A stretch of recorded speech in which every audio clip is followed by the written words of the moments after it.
I don't know, Dre. It's like I was just gonna say first one to speak wins, and you beat me to it. um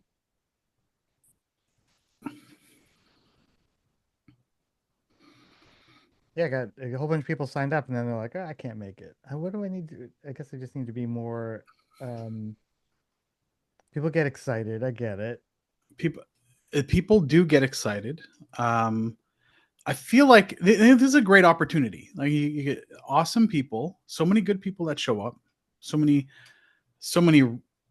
good regulars, and often a bunch of new people, and everyone's really smart and they have good ideas and good opinions. And why wouldn't you want to share a little bit of what you're doing and get a little something in return for free? For free.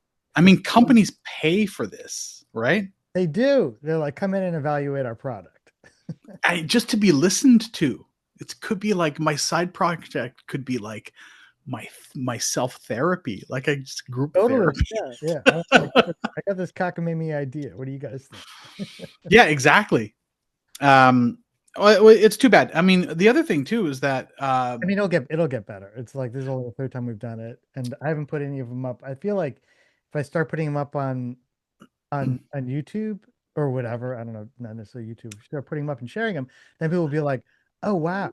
Also, I don't know, something else. It's like, well, yeah, I could see some people being a little bit freaked out about that. But on the others, it's just a great way to just amplify your, your genius or dumb little ideas that other geniuses or dummies are going to want to jump into. Like, I mean, it's like open mic for ideas. Yeah, you know what? That's That that's that's exactly what it is. I'll try that one. It's open mic. Yeah, I it's like the open mic for office ideas. hours. Office hours now with the side of side projects. Yeah. With pick your dipping sauce. Do you want the ranch? Do you want the habanero sauce? And you just come and you share stuff. But Anushka's here. Yeah. Hello. Hi. Hello. Anushka sent a was a just sent a note through, which is great. Oh, yeah. The email that you sent, it went through the spam folder Oh and no. I checked it late. And then I was like, is it okay if I present? Like, I have work published on Instagram. So, like, I don't have a presentation or anything per se. So I was wondering if it's okay if I could share the Instagram and then, talk about it. Yeah, of course. I mean, Yeah. it's your Or you could screen share your screen share Yeah. and then take us through a guided journey through your Instagram, and then we'll all go Yeah, hang sure. out there later. That works. It doesn't have to be I'm like, gonna kind of do the same thing. I'm just gonna screen share something. I don't know. Okay. Where's the mic? I can't just, here we are. Okay. So should I go right now? Go in 7 seconds. Okay. I'm gonna try to be better facilitator and start a 10-minute timer. Okay. Yep. So I hope my screen is visible. Yep, we got it. Yep, we can see it. Okay, perfect. So before I start, I'll just give a background of who I am. I'm from India and I'm a product designer, currently still a student. And um, the thing I'm going to pitch or like present right now, it's not a project per se, but like the whole idea and the whole community building around a space that is called the Design Science Lab is the bigger project in a macro scale, if you think about it. So now moving on to Design Science Lab, it is a space, and it more than a space, it's an idea where a group of people who are inspired to make things can come together and make things which are typically not considered as academic projects. And for more context, this lab is situated in the National Institute of Design in Ahmedabad in Gujarat, India. And we, as design students, we do courses where like we have projects, but these projects usually would not count as projects. So, well, this is the Instagram for it. And the topic for today is Second Life for Toys. And there is a market in Gujarat. It's called the Sunday market, where all the secondhand products from the US, from Europe, they get shipped in India and they are sold for like a fraction of their price. So what we do is every Sunday, me and my friends, we go and we buy these products. And once we collected enough of these tiny little toys, which you might get in, let's say, like with a snack or with a McDonald's or something like that, and we collected in a bunch of it, and we were like, okay, what do we do with it? So one of my friends just went, why not we repurpose or repackage them in a way which changes the entire narrative for it? So that's where the idea sprung in. And then we started repackaging the product. So for example, this it was just a penguin. So we were like, replace your best friend with Huggy the penguin. It's always there for you, unlike your best friend, sometimes who may have commitments in your work. Looks cuter than your best friend. The clothes are not included in the packaging. It fits in your pocket, unlike your best friend. So this was one of the products. This was gifts for your asshole boss. It's a 1 rupee coin, which is probably, I think, like it's worth 1 cent in the US currency. So yeah, and then it can be exchanged for real goods. So it's just like a cent worth of money that you get. But sometimes we went a little deeper into the political aspect of it as well. So there's a lot of tensions going on the Indo-China borders, and there's a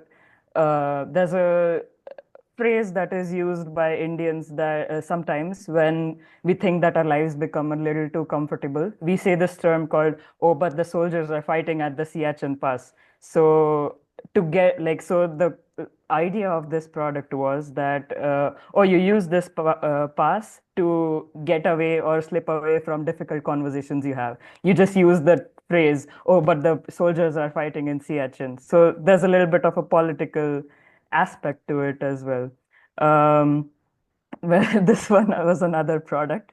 Thank you for all the hands you didn't lend. So a literal hand. So I don't think it needs much explanation. Uh, yeah, this is a bit more Gen Z packaging, I would say. Emotional support for baddies. So you have it as an emotional support toy, let the fairy help and stuff like that. It's a mech toy, so it's coping mechanism. Human therapists are not cool. So instead you should just buy this. So yeah, like if now that you get the drift of it, these are the rest of the packagings that we had. And if you think about it, in an individual aspect, it was just a toy which we didn't even know where it came from, but now it has a new life to it, and it's speaking for things that are even sometimes politically sensitive to talk about. Yeah, so for example, simulate your Cinderella fantasies. There's a leg, and you have different shoes where you can just try them on, and if you want to feel like a princess, a Disney princess, this is the toy for you. So yeah, this was one of the toys. And another project we had was where we made this concept of a treasure hunt within the entire campus of the design college, and we repurposed things, and we tried to try to give it a different narrative. So for example, it used to be a vaccine bottle, but we attached a grenade clip on top of it, and rewrote the labels where it said weapon of mass motivation, only explode it if needed, if there's severe boredom or severe exhaustion or burnout. So then we hid these around the campus and we gave people clues and people tried to search for it. And once they did, it's the product is theirs. It's like a collectible. So we again like try to change how can a object be perceived from a different context to another context. So yeah, but I think my time probably is almost up. So I'm just gonna scroll through the Instagram where we had, Reading. oh, this is something which might be interesting. We had a take on the different design books. So speculative, everything, everywhere, all at once. The design of mediocre things is killing the planet. So you should make, like, you should rethink your designs. Beg, borrow, steal like an artist. And then Dieter Rams is watching you. Are you making good designs? So we had stickers like that, which is very niche for the design community, and like people who read the books really caught on to it. Um, yeah, and then we had a self-aware sticker pack where it said, "Oh, it's a really long sticker." Then it's a spiky sticker. It's a short sticker. This is an expensive sticker. So it's just things that like it's just conversations we were having as people who like we were just having random conversation and one person said, you know what, let's do it, let's make things. And that's how the whole idea of the science lab started, where you just encourage everyone else who is coming within the space and you come together, build ideas, no matter which discipline you come from, which aspect of life you come from, what age you are, like it doesn't matter. As long as you have ideas, you're welcome in here. So yeah, that's what is the whole idea. Yeah. And yeah, that's it for me. Thank you. Thank you. That was awesome. Oh my gosh. Thank you. Good stuff. I feel like Dre's professionally jealous. I, a little bit. Yeah, that was great. That was really, really great. Thank you so I much. Okay, so I mean, I have so many thoughts in my mind. Um, the I love the repurposing of the toys. I like this idea that you have a Sunday market, and all this stuff shows up, and you just go and scour the tables, It's a great, looking for opportunity. totally great. Yeah.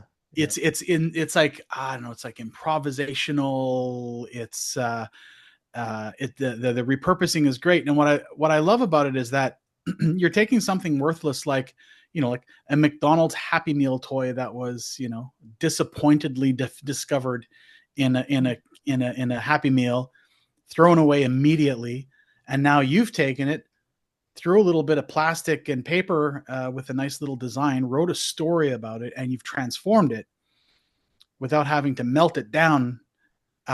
You've transformed it into something else, and you've created something a lot more interesting. And I like the I like just like the funny simple stuff, and then you get into commentary, which is really, really great, really clever to do that. So anyways, I love that idea, but I think the moral of the story, this this lab thing, makes me feel, or the behavior that you've cultivated makes me feel a lot like Near Future Lab, in that there's equal parts, not equal parts. There's a nice balance between yammering and hammering. It's one Mm-hmm. thing to just talk about a bunch of stuff, but then there's something about going and acting on that stuff. And I get that in this community, and it sounds like you've created a community that does something similar, where we can hang out and do this type of thing, have a discussion. And this reminds me a bit of, like, when I was doing Design Fiction Daily Mm-hmm. on the daily, uh, office hours was a great tool for me to just come up with tons of ideas. And I would about basically have a week's worth of ideas now, just because of all the random conversations that we had with people. So, Yeah. so great. Congratulations on this. This is a really, really great initiative. Thank you. Thank you so much.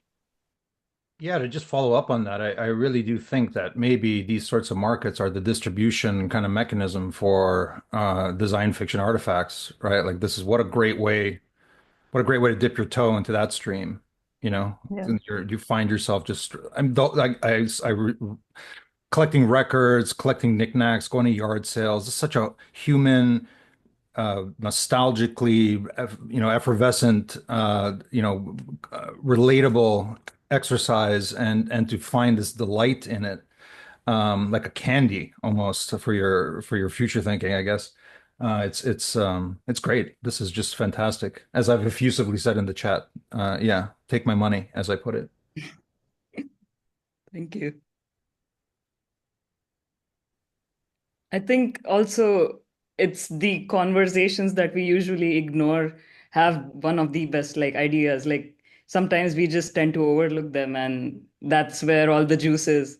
And I feel like me and my friends and our professor who helped us start this figured it out that we need to pick on the tiny things that we are also talking about and stick to it and get it out and get it made and get it out in the world so that people can look at it and talk about it. Yeah, I expect every single time anyone picks up one of these things, like everyone beside them will nod and smile. That will happen again and again. Like just by looking at the object. It's so natural and relatable, as I said. Really, really Yeah, great work. thank you. Always a big fan of like Garbage Patch Kids too. I love this sort of Mhm. punny, kind of subversive stuff too. That's kind of fun. Yeah, and like Mad Magazine and that kind of thing. Yeah. And Yeah. wacky packages. Wacky packages, totally. Yeah, yeah, exactly. Like wacky packages, which I find out not a lot of people know about. Which I guess it was a moment. That was my childhood. But it had that great kind of, yeah, just sense of humor that like looked at the world with a little bit of skepticism, a little bit of humor, said put it together and made something funny. Um, to like take it to a weird place, or not that weird, but like design world place. These brothers, the Campana brothers, and they're Brazilian furniture designers, and I did an interview with them once, and they're from Sao Paulo, and one of the things that they did for inspiration was to go to like the local markets and find stuff. Like they found this really cool blue tubing, like for garden hose tubing, but somehow blue and translucent sort of. And they made furniture out of it, like really high-end furniture. And so, for what it's worth, I thought that was a little bit of resonance there, like diving into like what can I find and explore what can I find, what can I turn it into? Anushka, can you share the link to your Instagram? I think some people, Oh, definitely. yeah, that'd Yeah, be, I can do that. give you a follow. Yeah, for sure. Sell these again in the Sunday market or to other people? Because I think people would pay money for it. Your toys repurposed. Oh yeah, yeah. It has been like people, we've barely finished prototyping and people have offered to buy the whole set. And like there was like I remember there was one person who had her wedding in the next week, and she was someone who really wanted to curate the gifts for her guests, and she was offering us to buy everything, and she was ready to give her friends details so that we could make like specially curated Sunday market toys for them. So yeah, it's crazy. Like people there is a market for it if you try to find things, or there are people who are interested and willing to buy things if you know if you're at the right place, I feel. There's a there's a kind of ongoing proposal that I have kind of circulating around with some folks in Hmm. LA to do a do a like a bodega, which here is kind of like corner convenience store, and to do a workshop ahead of that to kind of fill it with stuff, and it's like these kinds of things Hmm. that I can sort of vaguely imagine seeing in there. Just weird stuff. There's also a market a store here in Los Angeles. I can't remember the name of it. It's over in Los Feliz that is just it's just filled with things kind of like this. So playing on that theme of I don't know, what how would you even characterize it? I mean, your stuff is very thoughtful, or it's playing upon like culturally specific, regionally specific things of a particular moment. So it has an additional resonance to that is more impactful, I think, and more considered than just like a gag gift, I guess. Yeah. Yeah, it's really good. I Thank you. I really like how flippant it is, though. At the same time, Julian is right that it's thoughtful and sort of responding to the moment. But I love that it is uh, appropriate to your age cohort and the kind of concerns that folks have uh, around you. And the thing that it does is it sort of contextualizes sort of the visual and like material language of earlier times, being a smaller like a child and going to the market for toys and things with the concerns that you have around you. And I really love that sort of um, construction of the language that you get out of having the ability to kind of almost reflexively create these things as a response to the kinds of contexts that you're in now. And um, I think it's really great the way that you were able to then sort of pull it past having there's kind of a neutrality or an objectivity to the existence of an object in its own form on its own terms, and to be able to kind of make these uh, deeply subjective, quite aggressively subjective things about people in relationships and dynamics is really fun. Um, uh, I I'm also really interested in what you can do with taking that further in terms of the scale or scope of those objects, like having because you've got these small toys, these small handheld things, but with the armed with Photoshop and all of those other things, you don't actually need to have the objects in order to be able to kind of reconceive them, and so you could do it with streetlights or buildings and things like that. And yeah, I just think it's a wonderful reappraisal and um, reset of what those things are in a way that gives you ownership. And I don't know. I'm really excited by what what kind of naturalization that can do, like how you can kind of um, give more people the ability to speak like that, to be able to relate to the world by kind of constructing a new object by putting it in its new context. It's fun. Thank you. Yeah, speaking of new context, I have to say there were two of those items, the hand, the arm, and the leg. And I can tell you that I felt it was like grotesque to see this kind of dismemberment, right? And so that drew me in. I don't know if that's a good or bad thing to admit. And then the kind of social commentary is brilliant.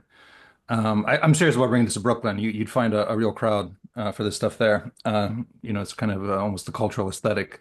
So especially the old packaging and this kind of thing. Anyway, once again, fantastic.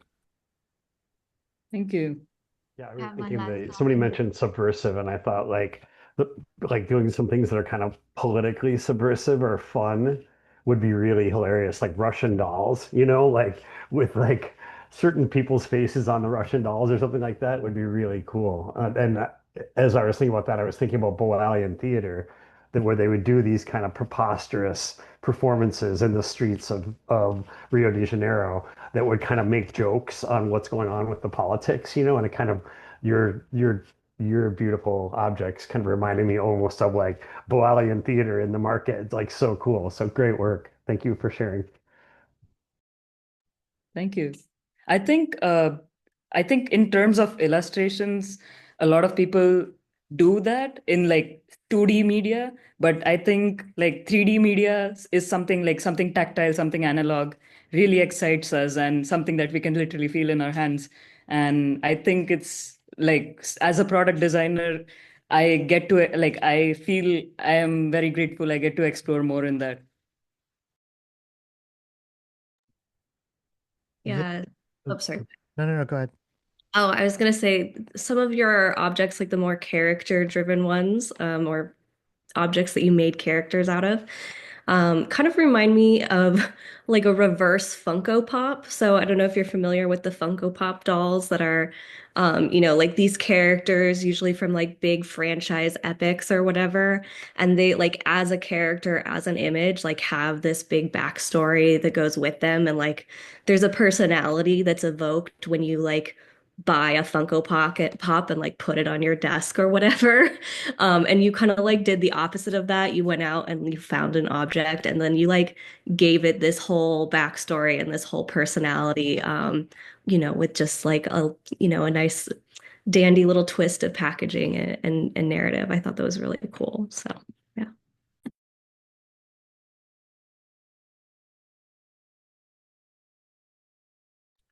Were some what can you walk me through like your kind of like I don't know, like workflow or process that you went like how did were you guys sitting around a table with some ideas and sketching things, or how did that actually go? Yeah, so our group that we have, we are regular visitors of the Sunday market, and we beyond like if I can share like beyond just these toys, we also collect things like cameras and or like gramophones or toys. And I think once we had a decent collection of things, we were also inspired by another Instagram art, like another artist who also has an Instagram called Obvious Plant. I'll share their link as well.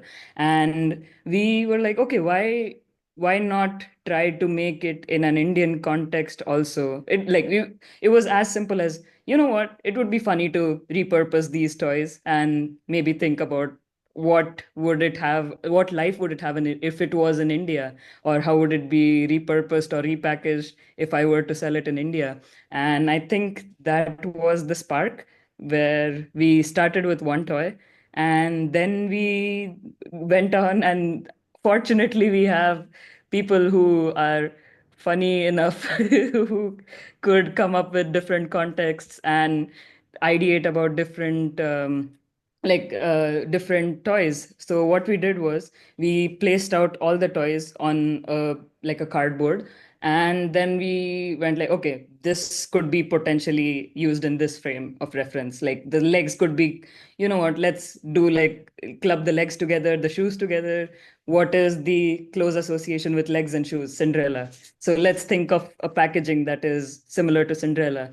And then we came up with corny graphics for the packaging. And then, oh, we also bought Hot Wheels and toys that come with these blister packagings of plastic, where we took them off and we put them and we glued them again onto the packaging that like new freshly made. So that is the result of like this was the whole process for us, if I had to describe it. Yeah, so that you had all that stuff, is that what I'm looking at here?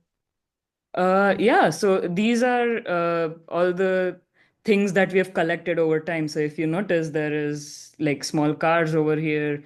People usually collect things that they like, but once we had the idea in the mind, we were like, okay, you know what? We'll collect whatever feels appealing or feels intriguing or it doesn't belong to the place there. So how can we give it a new place or a new belonging?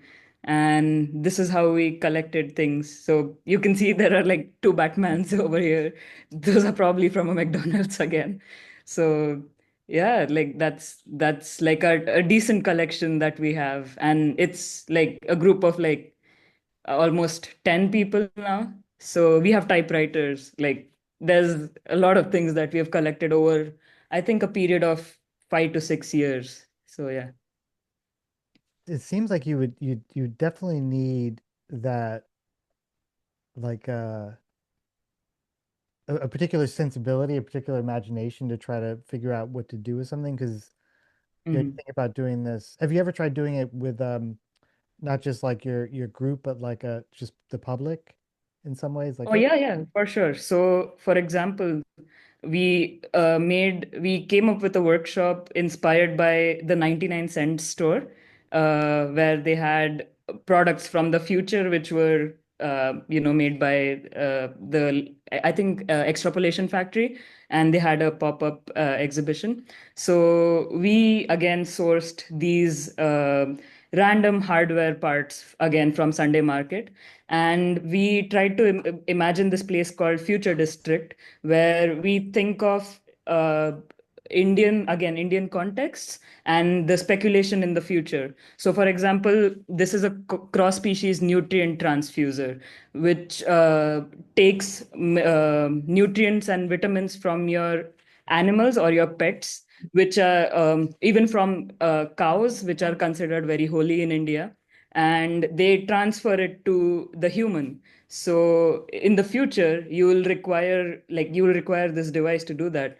But now in the current Indian context, especially cows are considered very sacred. So would you do that to a cow if you had to get nutrients for your own survival? So then we envisioned these products, these devices, and then we actually had like a display that was there. And this one, for example, once you reach the age of 25 and above, people start asking, when are you going to get married in India? So this is a Bluetooth device which cancels out everyone who is asking you about your marriage. So this will be available in the future. So yeah, so like for example, we had things like these that we envisioned and prototyped and eventually had a display of.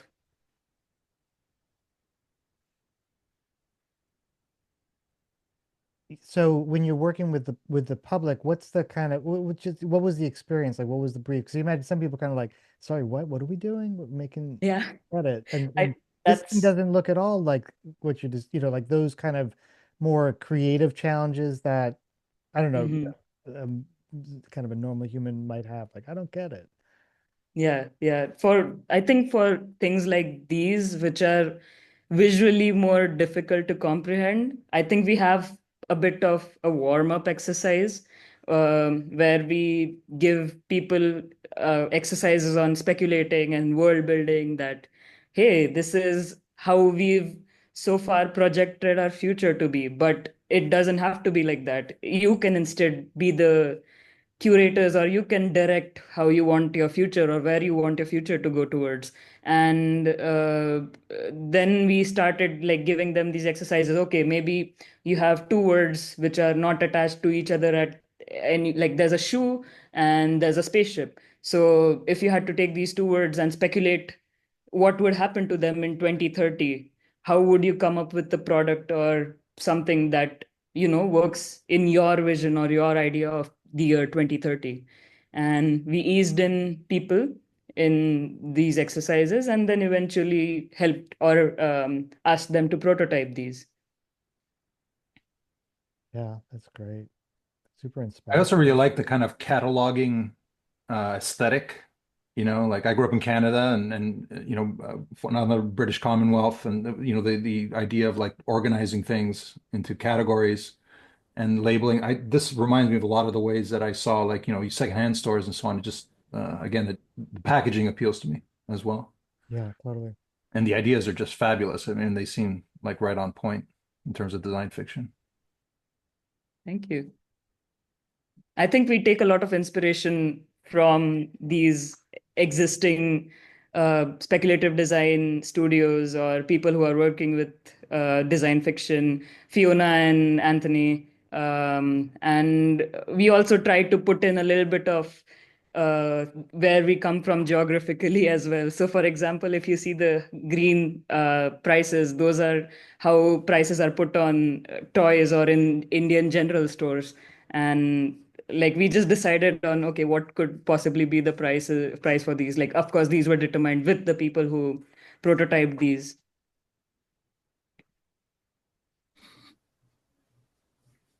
Yeah, I like the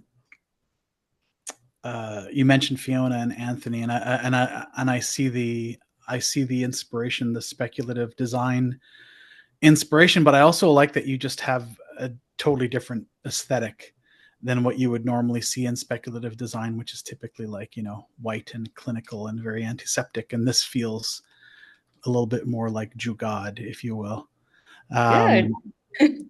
Yeah, it's a little bit more put together, like hacked together. And I just love the aesthetic. I love that, like, literally you just pulled a random part from a junk drawer and you maybe hot glued it to something else and turned it into something interesting. Like, it imbues imagination, which is really, really fun. And now I'm like thinking about, like, where did I put my plastic bags? And like, I know which junk drawer to go pilfer. Like, I'm probably going to make a bunch of these things this afternoon. Yeah, like, looking at that is so much fun. Yeah, it feels Yeah, like I to be. think. Oh, sorry. Oh, I'm sorry. I was Yeah, just please go gonna say, ahead. like, I'm like, it just gets me really excited. Like, imagine going to, I haven't been to it in ages, and the last time I was going to go, sadly, was when they had the fires here and they shut it all down. The flea market at the Rose Bowl, and that's like, I mean, you cannot get through the whole thing even if you spend all 6 hours there. Yeah. And I miss that kind of trolling around for like random stuff, but it almost feels like it's time to do something like that. I Get out of the less rendering, more I don't know what's an R word. Bendering, Randoming, bendering, rendering, less rambling, more rendering. less rendering, more rambling. Yeah, you know what I like about this is like, it just makes me think of, there's a similar, there's a store, there used to be a store called Active Surplus here in Toronto, which was where all the like surplus goods, you could go in the big box of retro switches that somebody had salvaged. So I have a collection of random switches and little actuators and little motors and all these like fun things that live in a box in my basement. And with one of those, one of these days I'm going to find, I've got this Arduino project in mind where I'm going to hook up all the buttons and the switches. And now I'm realizing it's like, oh, they don't need to work. I don't need to actually hook them up to a breadboard and like give electricity to it. I could literally just hook it up to something else and let the imagination power the device, as opposed to voltage. So this is great. This is inspiring me to go just make a thing out of whatever I can find. I'm glad. And I think about what you told about speculative design being very clinical. I mean, if you are going to make it look unachievable, you probably won't be able to achieve that in the near future. Like, it needs to take into idea the present and how things are looking in the present, so that it becomes much more easier to acclimatize to the future that you want to reach towards. And I feel like speculative design, the more it's accessible to everyone, like the more doable it is. Yeah, the expectation for what you're doing here is a lot more achievable than with speculative design is, it's quite beautiful, and it has an aesthetic for a reason, but this is, this is related, it's similar, it's really it's the ugly cousin with a lot of personality. I also like in this last bundle of things the way that those are effectively just components. It reminds me of, I'm not sure if you've seen or if there are other things like it, sparkfun.com, the website where people buy little pieces of motors or sensors and other things like that, and they'll do 10 minutes talking about it, but it's obviously it's not a product. It's a thing to integrate to a product. But yeah, but they're all real. So if you had something where there's this big, ugly kind of lump of metal and plastic, but it just stops gravity just right here, like uh, or just makes it so everybody feels a little bit happier, but only in this kind of really specific and fiddly region. Like there's a lot of really interesting commentary you can kind of bury in that. There's a lot you can play with just by not inventing an entire product, but just having a conceit, just a thing that you want to kind of play with and then invite and open out into other places. And I like that as well, like a fictional spark fun as a mode, as opposed to entire finished products is, yeah, You like said you say, like more achievable and a lot of fun to play with. like elements, Yeah, bits that even evoke even more. Like, oh wait, what is this transfuser designed for a TRW stroke 12 dream analyzer? You're like, hey, sorry, what's going on? I like that too. Parts. Yeah. Yeah. Fun. Thank you so much, Anushka. I'm so glad that you found the email in spam. Yeah. It's great. Thank you. Thank you so much. Thank you for the opportunity.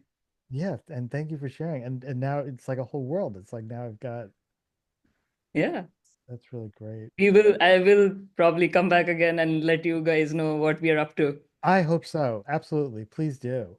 Yes. It's so, I mean, I just find it so gratifying and exciting. Gratifying is the wrong word, but exciting to see all the Hmm. things that people are doing all over the place. Because sometimes you have a very narrow view otherwise of all the work that's going on. You have your little group of friends and people that you follow, but now I've got someone else to follow.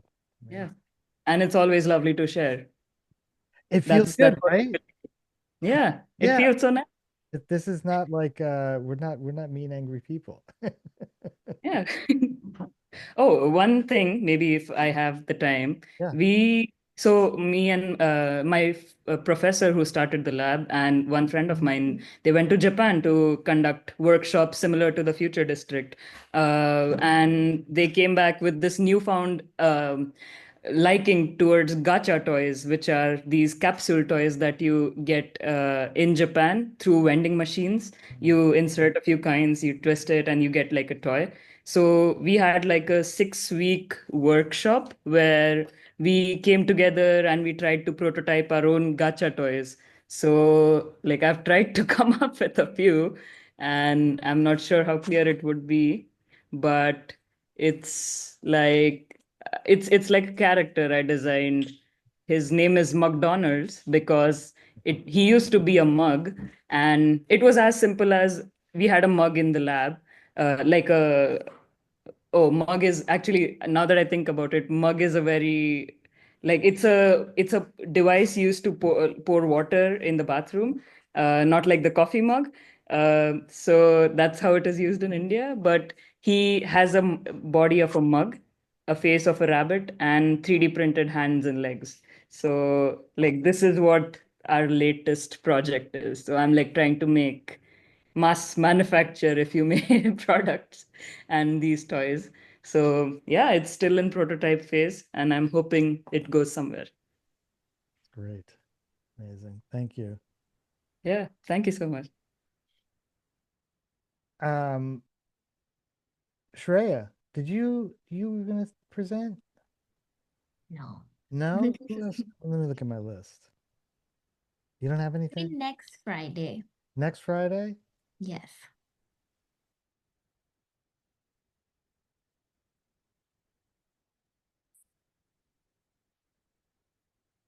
I could look, but is anyone here who also sent me a note to present? Yeah, I think you had me on the list, didn't you? You were on the list. I thought there was one other.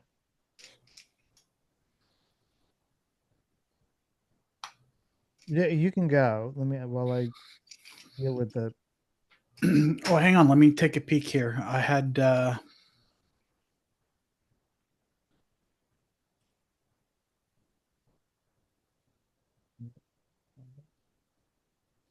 Kaylani. Was there? yeah, Kaylani, that's right. Kaylani,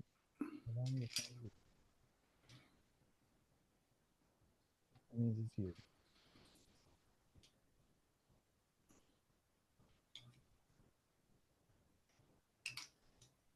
Yeah, it's like Kaylani.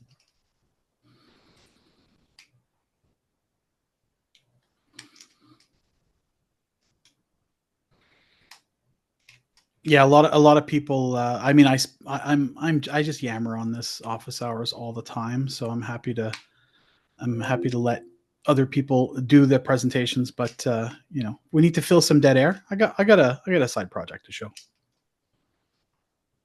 That's it.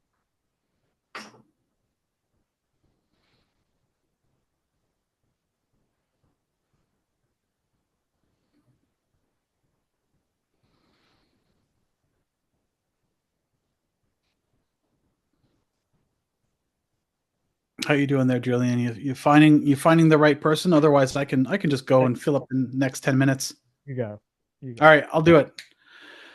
All right. Okay, I'm nervous, everyone. I'm really nervous.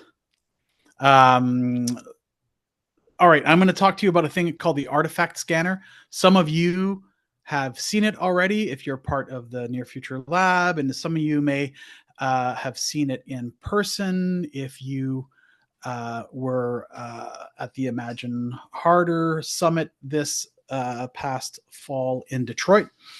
And this is where it kind of came from. It came from, and I want to tell you a little bit about like the story of how it got to where it is, where it currently is at, and where I'd like to see it going, because I feel it's a good participatory project. So the Imagine Harder Summit, which is a super fun thing that Julian puts together. This is us back in a couple of years ago. And there's me right there, just peeking up over there. And then this is I think the OG one that started the TBD catalog back in the day. So one of the NFLers, Chris, said something to the effect of like, oh, wouldn't it be cool if we had a thing? And he pointed to this thing called the oblique scope, which is really cool. Like it says laser cut, laser etched thing. It's just a little window, really, really simple. It's just got some questions on it, and you use it.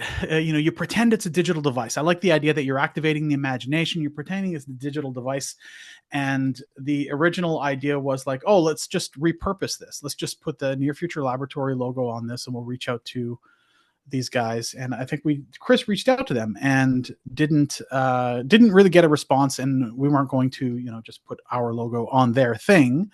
But then in the spirit of kind of like augmentation, I looked at this and I thought this is really great, but I feel like the execution could be a little bit different and take it to a whole like new place, like just elevate it so that it's not just this. So like in the spirit of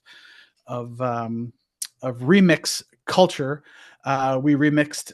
I created a new thing, and this is something I had seen years ago as well, and I remember really liking the idea. So created a thing called the artifact scanner. So came up with the idea, really kind of played around with it, and it's a laser cut project. So similar in vein, it's a piece of acrylic. It looks like this. And it's all a bit janky because it's literally, I learned in the process that making angular etches, although it kind of looks good, it's really difficult to weed. This is when you like scrape all of that protective paper off the top of the acrylic. But there's this little contraption back here that I laser cut it, and there's a device. It's like a little device here, and I got some red gel or red transparent tape, taped it on the inside, and I created a set of prompts. And you could see here that this prompt is using a technique called red reveal, where you take cyan and red, which are similar in contrast, and you obfuscate the cyan with a jumble of red. And you may have seen this in like grade school. I remember doing this in grade school once upon a time. But I like the idea of, rather than having the prompts like etched on the thing, to have prompts written out like cards that you couldn't actually see. You had to use it like a device. I want it to feel a little bit more tangible. So you would slide it in there and it would reveal that. And we had a whole bunch of different things. And this is, me, weeding all the paper and cutting it out and using acrylic, like a type of glue, a solvent to glue it together. But I also, I made it open source so that you can just go to GitHub. You can download everything. I tried to explain how to go about assembling it. I think I could probably do a better job by doing like illustrative IKEA style instructions. And then, here's a couple of examples. There's Chris, the guy who was kind of like the genius of the idea, and a few different shots from the workshop that we did in Detroit, early prototypes that are just kind of like taped together. Someone's finished a sandwich with leftover pickle, and a few of the extra prompts like that. And then in the end, just kind of credit everybody, making sure that the obliquoscope people get mentioned, and my friend who helped out with all the laser cutting stuff. But this is where it's at now, which I like it. It's really fun, and you can look at the laser cut files. This was the original. It was originally called a spec lens or speculative lens. And I just went for artifact scanner because I just wanted to hit it way harder on the head. This is what gets sent to the laser cutter. Everything in cyan is an etch. Everything in red or magenta is a cut line. And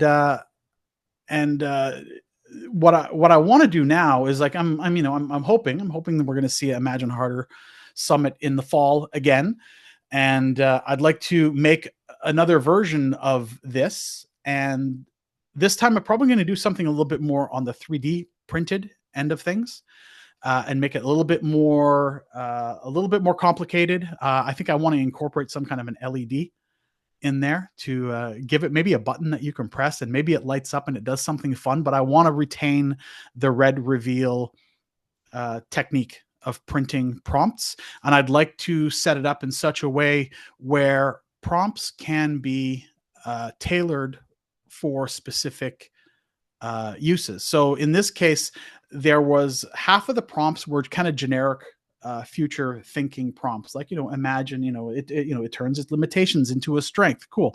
But the other half, because this Imagine Harder Summit was based around the future of work, half of the prompts were related to the future of work. Now, something like this would be a really fun tool that you could laser cut or 3D print yourself, and then have access to the spreadsheet file that allows you to insert whatever prompts you have to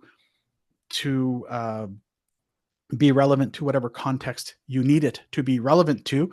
And then it would spit out a PDF that all you have to do is just go to your local printer and print it in red and cyan, and all the cut lines are there, and you can either cut it yourself or have them running through a cutter. And then you've just created your own version of an artifact scanner that is relevant to your specific workshop, your specific purpose, or whatnot. So I like the idea of sharing the project with you now, letting you know that it exists out there, that there is indeed a GitHub file, which literally just has, the laser cut file here, and some scramble overlays, and that you can apply to your layout file.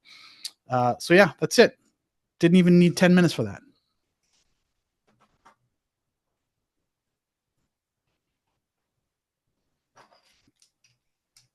I've seen this before, and I love it still. Like, it's just such a great idea, and the fact that you give people instructions on how to make it, I think, is a really added bonus here. It really gives it oomph.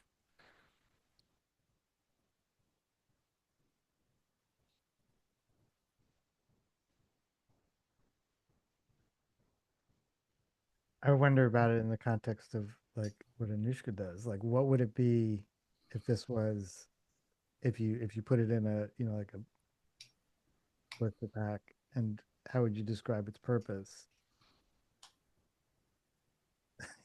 I'll have to ruminate on that.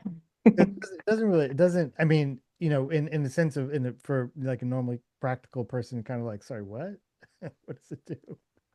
But then if you added all the meat around it that we all sort of know, like you're just looking through, like a slot. It also reminds me, there was that thing, a friend of mine got it for me. It's like the thing you could look through, and it's got different of the the alchemical kind of proportions. Look at the world with this magical proportion. Like, what do you see? I can't remember what it's called.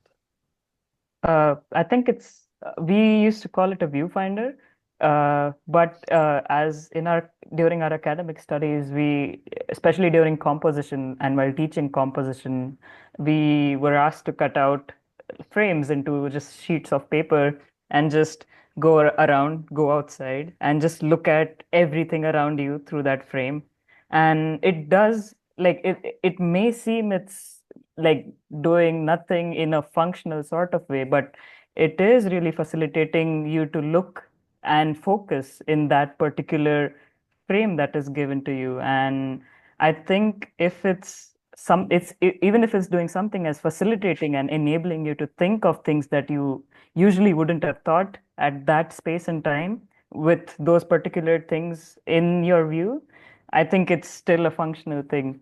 Absolutely. Yeah. I mean, you think of like the classic Hollywood thing with the guys like and looking like this. And I remember the photographs. I think it's like maybe, I don't know, it's one of the filmmakers back when they used to shoot on film and not on digital, but going around with like a big lens, like trying to find the shot. And there was just something so compelling about that. I don't know what it was. It just touched something. You were just like, oh yeah, like you're looking at the world differently, and you need to preview the world that you're going to capture because you're going to expose a bunch of film.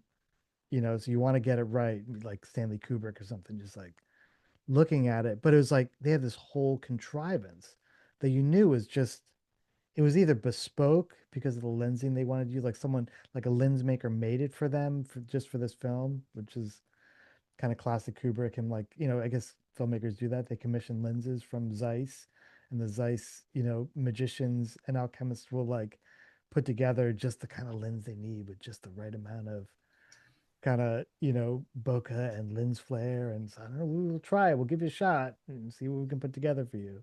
That stuff just trips me out. So the idea of having like an artifact scanner and like having it resonate in the same context, and presenting it like see the world more clearly or see the things that you never saw before.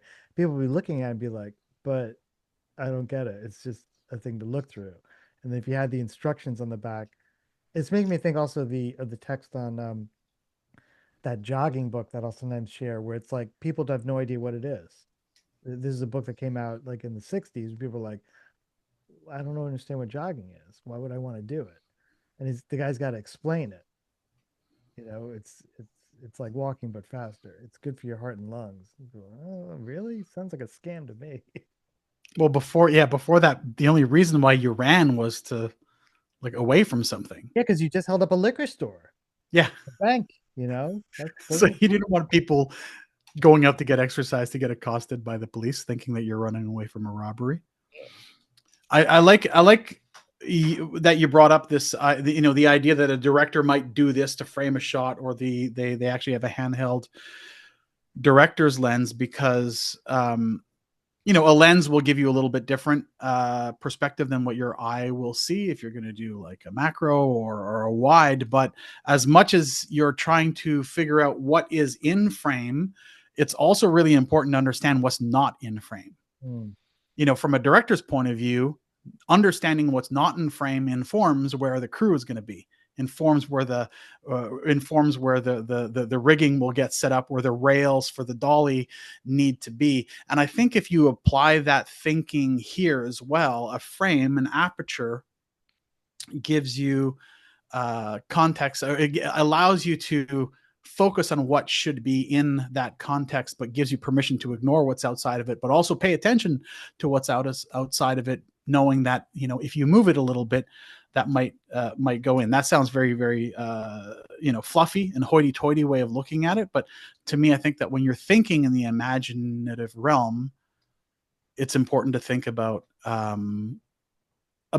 ideas around context to inform the specificity of your idea. This is a terrible idea, Dre, but could you for the the card reader slot or whatever, could you um create the encrypted image? Could it appear on your phone and you held it in front of your phone? Just wondering. There was yeah, you could. Yeah, you can actually. I did a test. If you have like a photo app that allows you, and it turns out I had to use an app that has similar-ish type of thing, but there's no app for it. We could build an app. All you need to do is apply a red filter. Just literally turn up the red channel on the camera viewfinder, and you can read a red reveal with your phone simply by doing that. That's interesting. I hadn't thought about that. I was thinking the inverse, so that I don't know what I'm thinking about, but like the prompts could be on your phone, or maybe they're Oh, patient specific yeah, or yeah. You could yes. So like it could be designed where maybe the artifact scanner is like a phone case that you snap your phone into, yes. and the the prompts could be generated on the phone, but they appear red reveal on the phone unless you put the phone case on it that has a strip of red. So you're doing it, you're doing an analog external red filter, but it could be incorporated in the phone, and you could even use your phone camera to maybe build a web app that you create the aperture inside of the phone camera.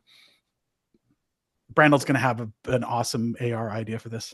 No, well, actually, what I was thinking about was something way simpler. Is that so you've got your prompt, and you've got the text, and it's scrambled until you look at it. Another thing that you could do with it. So when we were talking about frames, I was thinking about the fact that for a filmmaker to do this, it's very strongly implied what they do next. You know, the action that they're taking, the sort of the intention and the function and the repertoire there. But for a lot of people who aren't expert, like Anushka and Dre and other and Julian, who are at sort of taking that step from observing something and then concretely deciding what to do next, a little bit more um, scaffolding, like structure, but scaffolding structure, it could be useful. And so, um, so you could use QR codes or other kind of URLs and things like that that actually point you to. I was just looking on uh, I don't think that there's one on Instagram necessarily, but there is one on Twitter, like x.com/compose/new. And it reminded me of the way that mail to is a URL pattern where instead of going to a website, it sort of sets up an email, and setting up the sort of the template for the next steps of something that somebody should do by virtue of kind of visiting or looking at something in this way means that you can kind of have all of the sort of the story starter stuff there that strongly implies that you need to report this, or you need to send this here, and it's going to be constructed in this way. And yeah, like I like the idea that you could do it on a phone, if it was a phone app, obviously, but you could also just have QR codes, which are URLs plus all of the whatever detail is necessary to give people a clear sense of what they should do next with it. And I think that would be a really fun way of encouraging folks into the action to take specifically with the observations that they've just made.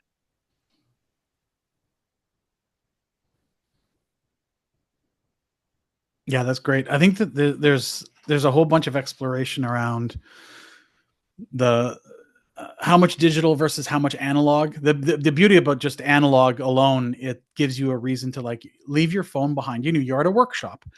Leave your phone behind, leave Google and ChatGPT behind. Focus on your imagination. It's going to be your brain as the language model. Let's go. Um, but then augmenting it a little bit. When we were in at the summit, we had somebody from Mexico showed up, and he had suggested some really good ideas in terms of using QR codes and how the phone could work with how the artifact scanner could work with QR codes. It's starting to come to mind now, but yeah, it's the I think the device can be versatile enough that it can be used on its own as a fully analog device, but that it could be complemented with like an iPhone, and to do something a little bit different, a little bit more special with it. Ultimately, I like the idea of customization. I like how can people turn it into something that means something for what they're actually doing, so that it's not just generic prompts, and that it can be as many and as specific as you need it to be.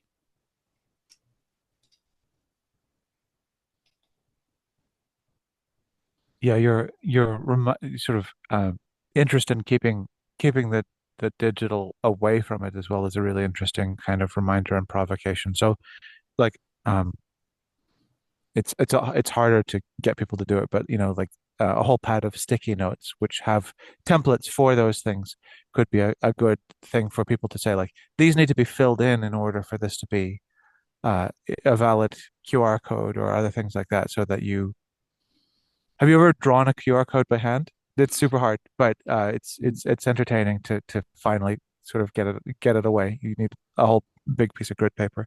But yeah, like this idea of sort of trying for people to engage their meat brain before they can kind of pass it off onto that next step is an interesting and important kind of reminder. Reminds me of Natalia Kosmina's Your Brain on ChatGPT, a cognitive debt paper that was released recently. But yeah, there's something in between all of that.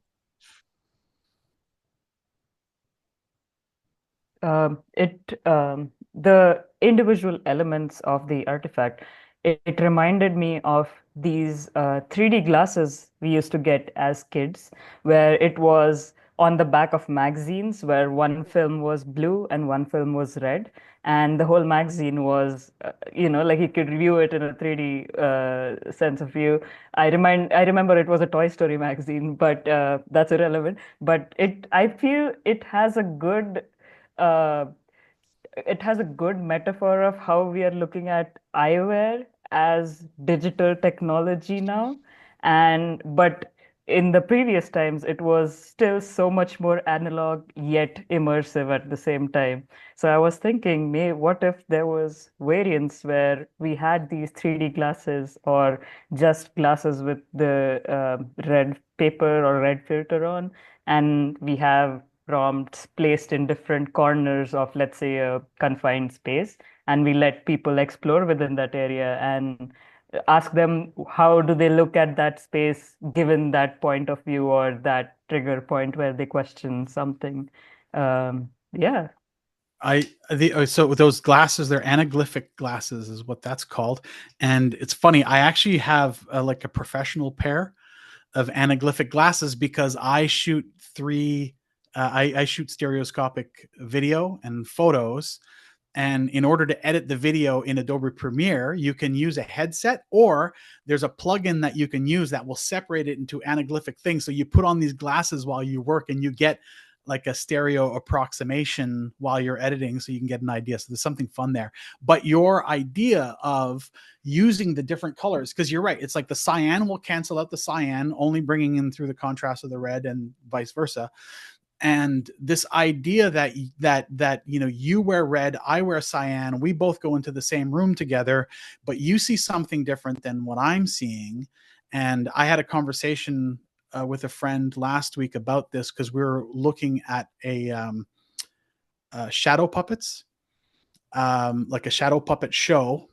And the idea was like, oh, wouldn't it be cool if one of the shadows was cyan and the other shadow was red, and depending on what glasses you were seeing, you saw a different story. I think I'm inspired by technique and technology as well as ideas, but like to me, that's a technique that's worth exploring. I think there's fertile ground for some really, really interesting ideas in the idea of a shared experience, but with two different outcomes. And it makes me think of that Buddhist saying of, like the two people say, I like fish. And the one person means he likes to tend to fish, and the other person means he likes to eat fish. They say exactly the same thing. They mean two different things. So I like this idea. Yeah, I love the idea of an adversarial exhibit where people go in and they're either sorted into cyan people or red people, and so just any art gallery where that you go in and it's completely meaningless to, like, it's completely garbage to anybody who doesn't have them, so that they don't have a choice but to pick a side. It's awesome. Yeah, and I feel these techniques, we run away from them too fast and we don't explore sometimes the potential, like it gets left in the past. And I feel that with these conversations and the people I'm meeting, I realize people miss them. And like people are going back and trying to explore the things that we have run away from in pursuit of new tech.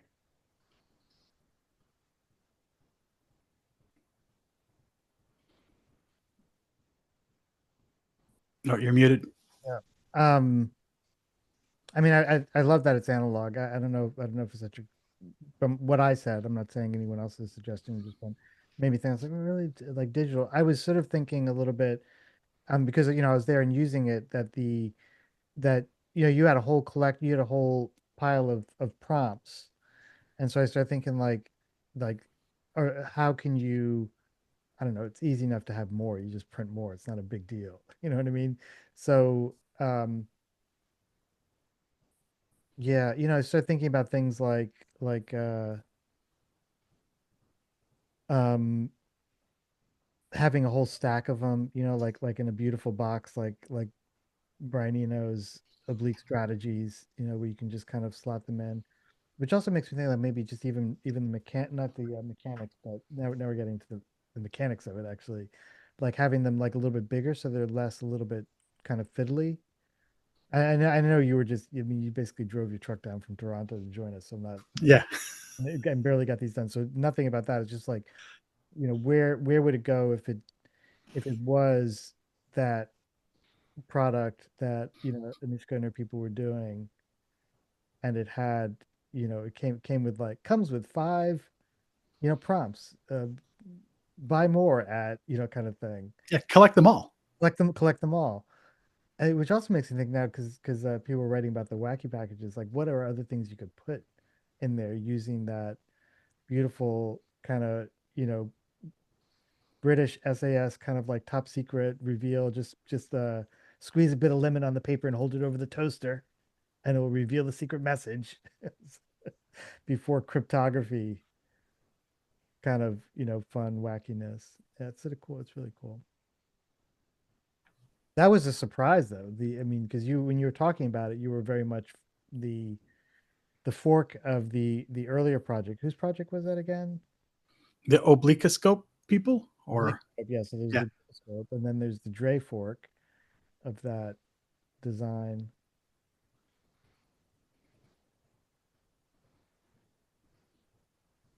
I'm curious if, like last time you did this in a group, if you had any sessions where you sent people out with the same set of a few prompts and then had them bring back their pictures and see if you could like guess which picture went with which prompt.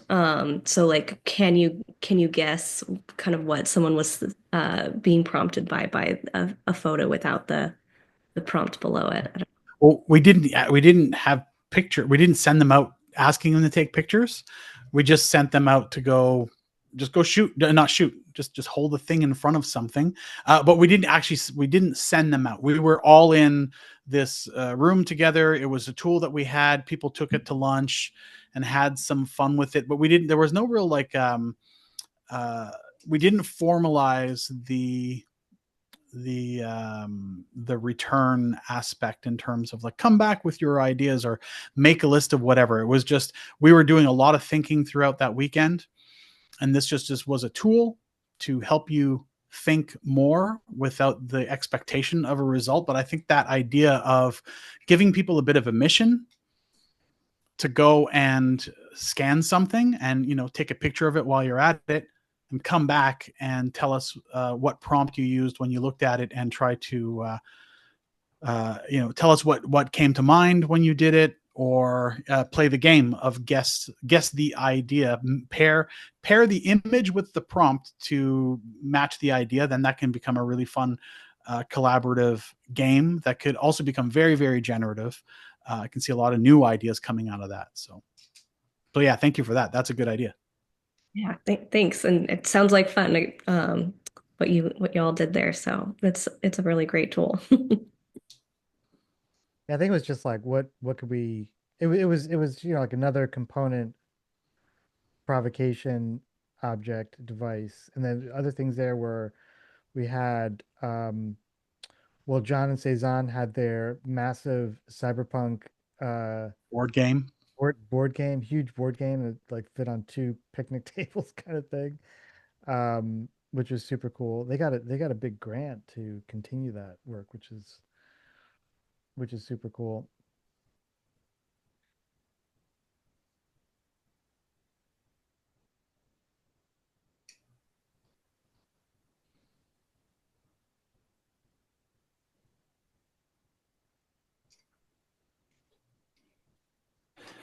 One of the things that kind of makes me think about, you were talking about 3D printing and making stuff a little bit more elaborate, is just about to send my daughter off to a scout camp this coming week where she's going to be doing a filmmaking course. Well, filmmaking badge, the course Cool. is probably too strong a word.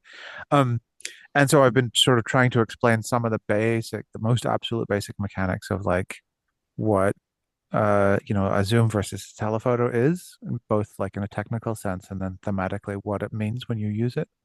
And so one of the things that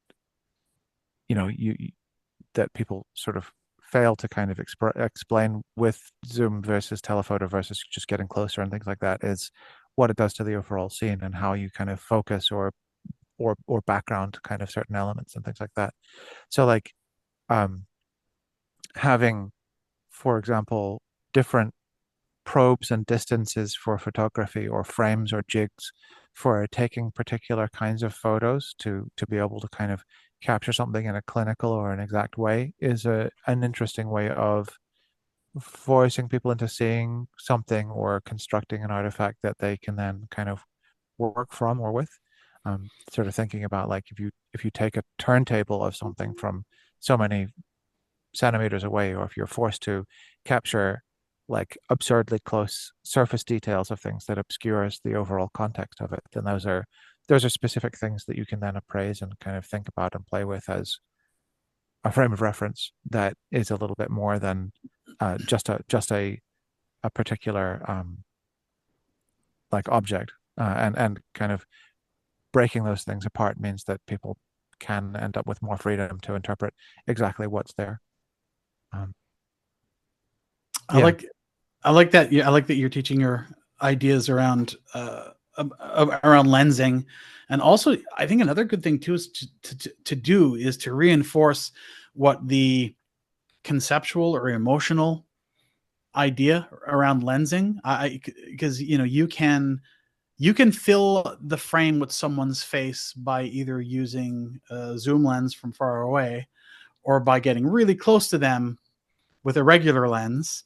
And those are two very different things. If you want to have a voyeuristic effect, use the zoom lens because it will just feel like you're looking at them from far away. But if you want a personal, intimate effect, you walk right up to them and you get right in their face, and that becomes undeniable. And I just go back to a friend of mine did a workshop with Steve McCurry, a famous photographer, and one of his things was he just never put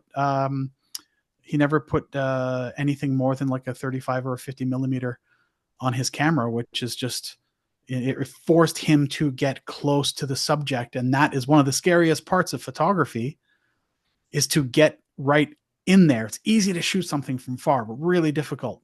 But it's so much more special when you get there up close and you can get that feeling. So that would be another thing I would say, like, impart some of that wisdom of like, it's not just the technical aspects of the lens, but it's the emotional aspect of the lens as well.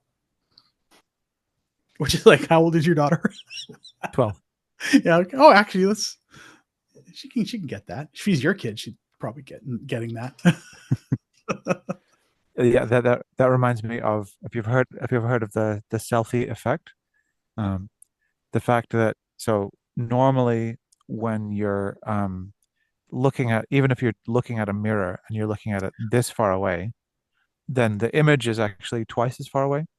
And so the sort of the field of view that you're seeing something with is effectively, a person standing at a safe distance. But when you're taking a selfie, the actual lens is that far away, and nobody really often sees you from that far away. And so you don't often see anybody else from that far away. And because the lens is that much closer, your nose looks massive.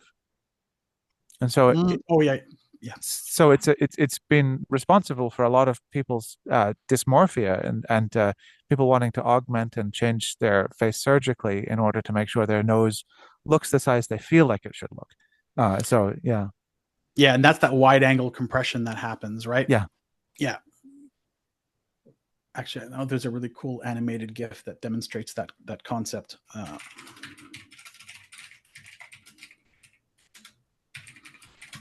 yeah, like the education on what those scenes mean is something that is an interesting thing. I mean, it sort of blurs the line between whether you're interested in the artifact and an image of an artifact. But yeah, I think there's a pretty interesting shaded region between those two.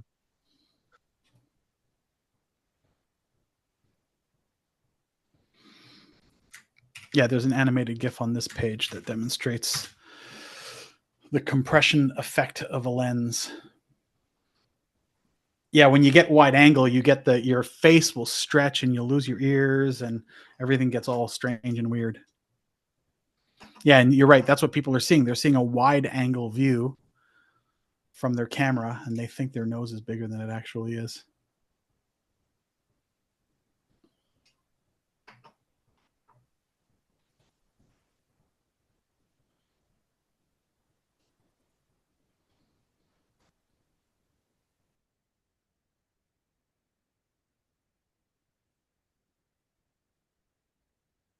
So that paper that Brandel mentioned about this is your brain on GPT. On GPT, yeah. So I haven't read it. So I just saw it in the inbox. I think I posted it. Maybe I didn't post it. Maybe I didn't post it because I wanted to read it, but maybe I don't need to read it. And then so I was like, huh. I was like, okay. You know, it was sort of like made sense. And there was one ad in the newspaper, the AI newspaper, where I had something like, there's a new, kind of pharmaceutical aid that you can get for over use of AI, which I think will be a thing at some level. It'll go in the DSM-5 or 6, whatever comes out next. Um, and then I was perusing LinkedIn this morning as one does, and Ethan Malik, who's I think maybe one of the more thoughtful AI boosters, at least he's an academic of some description, who was like, yeah, it was a study with like 8 people. And so it comes down to one of those things of like, wow, okay, so is the academic the research study that where everyone's like, here's this is the conclusions we came up with. We did had experimental design. We ran people through an N of what you're like, wait a minute, an N of 8, and they're all college kids, so they're Gen Z college kids who probably hitting a blunt every morning just to even out. And this is your study sample? The fuck? So anyway, I don't know if I'm making stuff up, but it seemed like that it could be another one of those studies where it's like, we're going to apply this study on the psychology of human whatever, and all of our N of 240, we're all college students.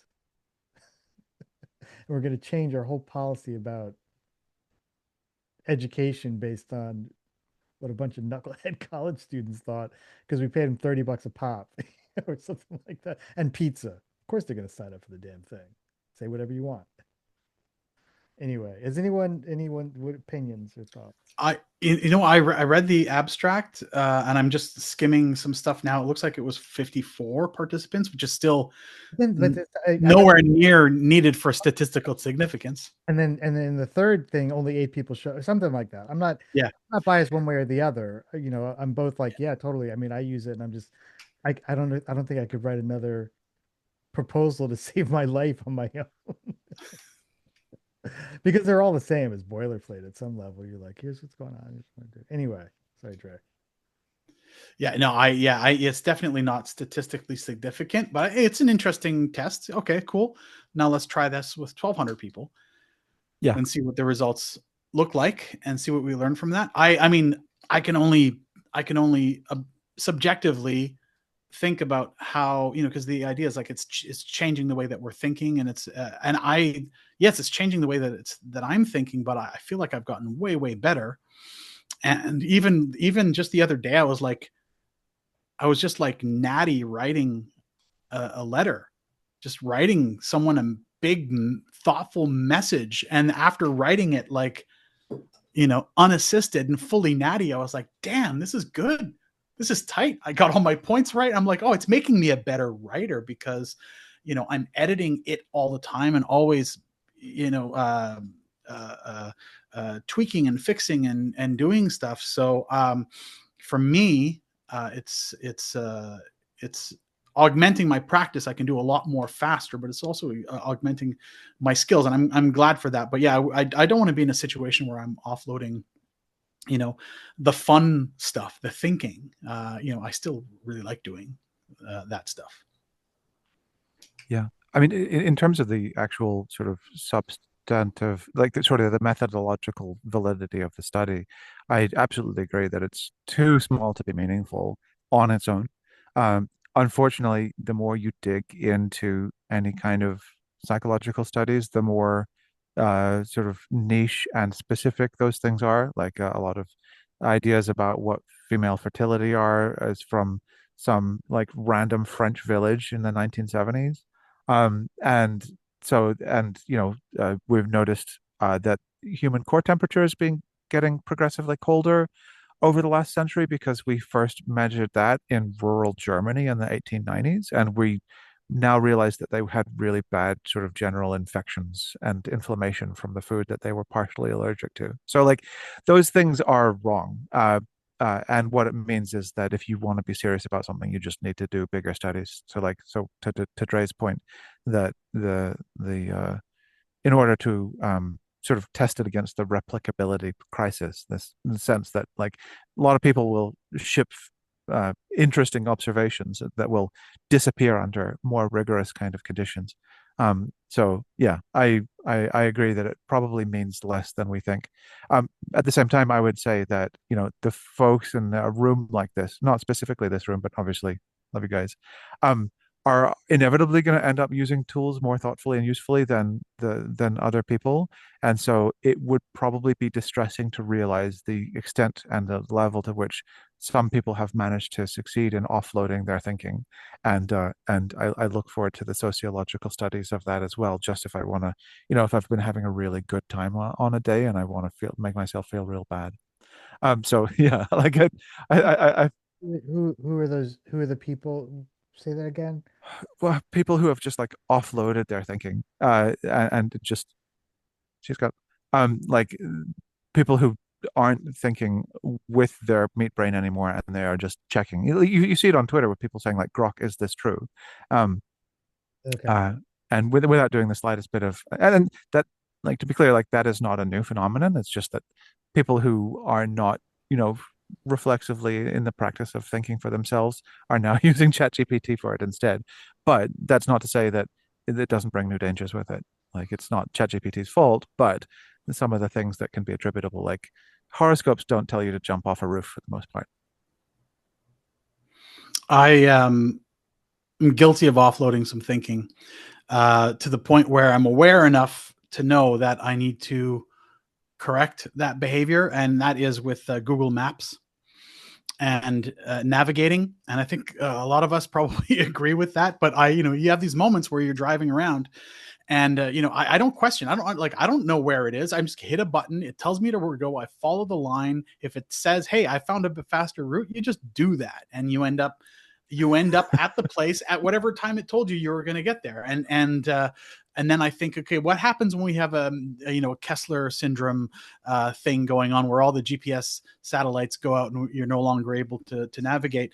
Where I think in a city urban environment, if you're around enough, it's not that big of an issue. You just won't use the most optimal route. But when you're outside of your familiar environment, and where it really, really shines with me is in this. I have a boat in the summertime. I boat around in Georgian Bay, one of the Great Lakes, and it's massive and it's expansive, and you can't just willy-nilly go anywhere there, because there's just rocks that will appear out of nowhere, and then boom, you've just smashed up your boat, and you're waiting for a Coast Guard to come and pick you up. And the great thing, it's an okay Great Lake. Yeah, you're right. It is an okay lake, not a great one. It's a bay off a Great Lake. The thing with being in a boat, it's so different. There's no defined lines. It's not like a road you follow. It's something that you realize, like wayfinding, core wayfinding. Brandel, your daughter's probably, learning some wayfinding in her scouting, probably got a wayfinding badge on the way. But understanding this idea of like you're gonna travel in a direction. You have to kind of know where the sun is at and roughly what time of day it is, so you know the direction you might be going in, and you remember that's the tall tree next to the slightly shorter tree, which is the thing you aim for. So I'm reminded every time I get on a boat that I can't rely on GPS, because when you're in the middle of a lake, your cell phone might not work, the map might not load, and you might get a GPS coordinate, but if it's pointing at a blank screen because you don't have a cached map, then you are definitely relying on sun and wind and random objects here and there. So guilty as charged. I need to rely less on maps, and that's why bike riding is great. Move a little slower, get to appreciate and understand the environment that you're biking through, and not have to avoid all the one ways or obey the one way signs. I have this anecdote. A buddy of mine taught. We were talking about various things, and I assume it's true because it seems so fantastical. His wife works at American Airlines. There was an incident with a passenger. There's video of these incidents, of course, and her supervisor used AI to kind of read the video, read the frames, give an analysis, and create a report. And he submitted it, and he sent it via email to her and other people, clearly without having read it. And he was fired. So maybe this is made up, but it's a strange thing for someone to make up in a random conversation with me. So I believe it. And maybe that's an indication of the kind of like what turning off your thinking when it can go wrong, deadlines, pressure, the sort of mitigation of expectations. I see it in engineering now, like the kind of people are looking at how long it takes to make something now based on these new ideas, either directly with AI, or they ask an AI, that is, use an AI to write the code, or ask an AI how long something should take, right? And use that as the guidance. So yeah, just whether or not people use it to keep their jobs might itself create conflicts. And I just wanted to mention that it was an extraordinary anecdote. Yeah, I think besides, like, there are some AIs that exist. For example, if you may have heard of Notebook LM, it's not entirely doing the job for you. You're giving it specific sources through which it's sorting through, and then you still have to, like, nitpick things, and you have to ask it things, and you go through the existing sources that are given to you. And of course, it's used in a different setting as compared to ChatGPT, but I feel like if people will still actively do some brain usage if our AIs were designed more where you still have to dig a little bit and not just, get direct answers, or like it's no longer you're dependent on it after a point. It's no longer a convenience, it's a dependence. And I feel like those two words are like severely different. And once you become dependent on something, there's no going back, like Google Maps, for example. And again, I don't know if it's happening for the good or for, I don't know. But it also reminds me of this debate or this spark that happened when photographs were a new thing. And suddenly the artists were like, oh, we are not going to have any jobs anymore.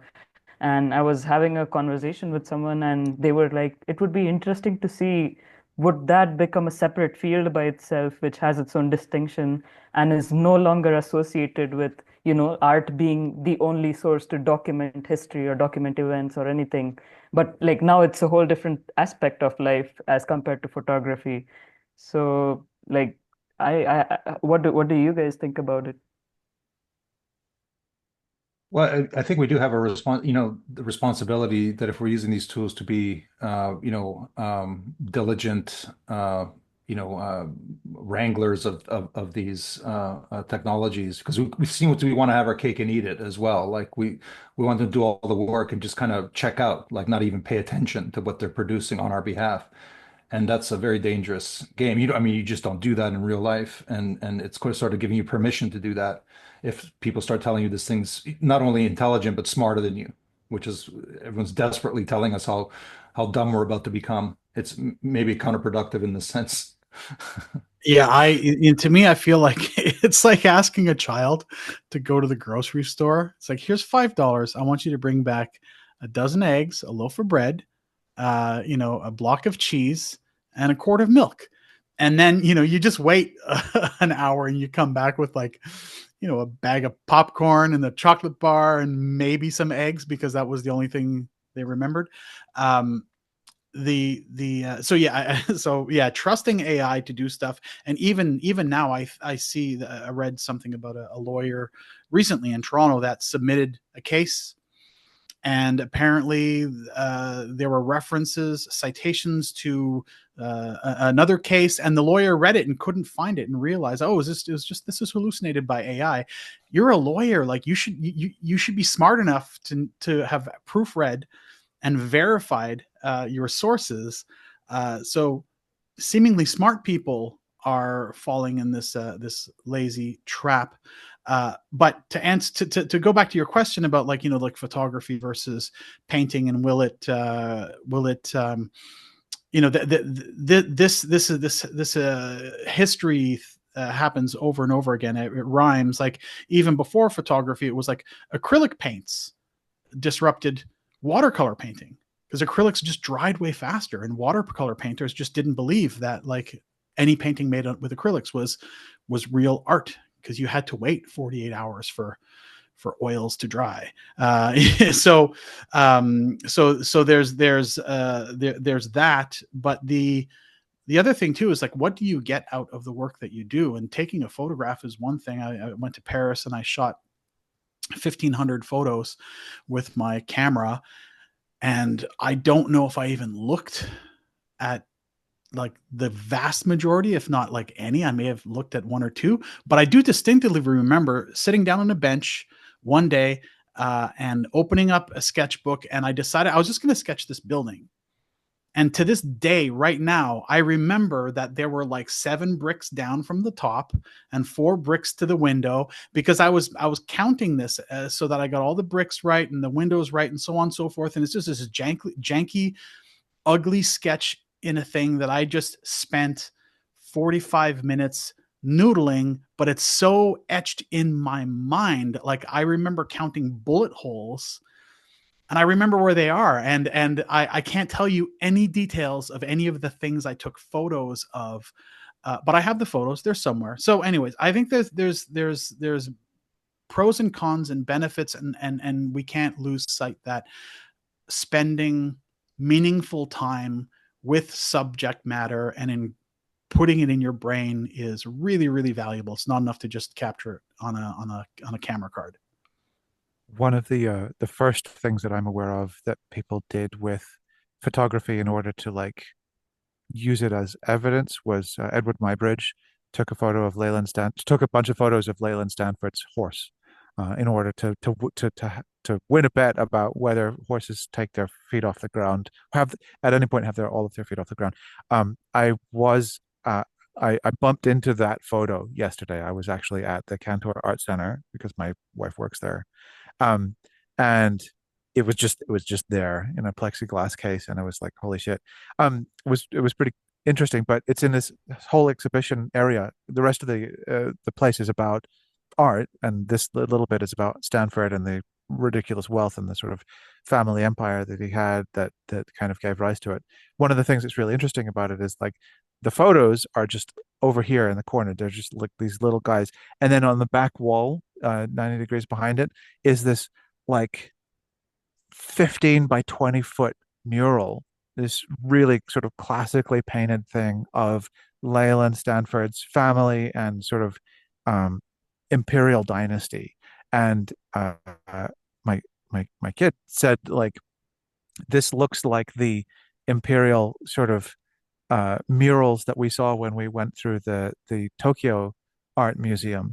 It has way more to do with the sort of the politics of that. And it's weird. There's a guy who looks like he's kind of a little bit of a ghost, and I wonder if that's to do with the sort of the wavering political fortunes that he had within the family and stuff like that. And it was really interesting to your point, Dre, like the difference between what this little dowdy at that time, not very good quality photo that people could take in order to win this bet, versus this massive, probably years long political project of kind of chronicling the status, the snapshot of the Stanford extended universe at that time, and posing these people on their own in order to be able to kind of construct these things. And it made me just think about how much more apt painting is for that job than any photography of any kind at any time could possibly be, because you can't get everybody's good side at once. You can't. That's not no photographer in the world can get 50 people together, or 20 people, or whatever it was, and pose them as particularly as that, without just annoying the hell out of people and getting a hit put on their head because they've just rubbed the Murdoch family up the wrong way. And yeah, it was really interesting to realize that the manifest inappropriateness of the technical solutions that we have today to solve this kind of much more deeply social and political and pretty hand wavy problem of how do you take pictures of people. And even at that time, as photography was coming into its own to be able to solve these problems, we have this very different balance of the sort of relative importance of those things. And sometimes people will take photos of like royal families or the Bezoses or whatever these days, but yeah, not because they're better for it, but because we've forgotten how to just like email a damn like portrait painter.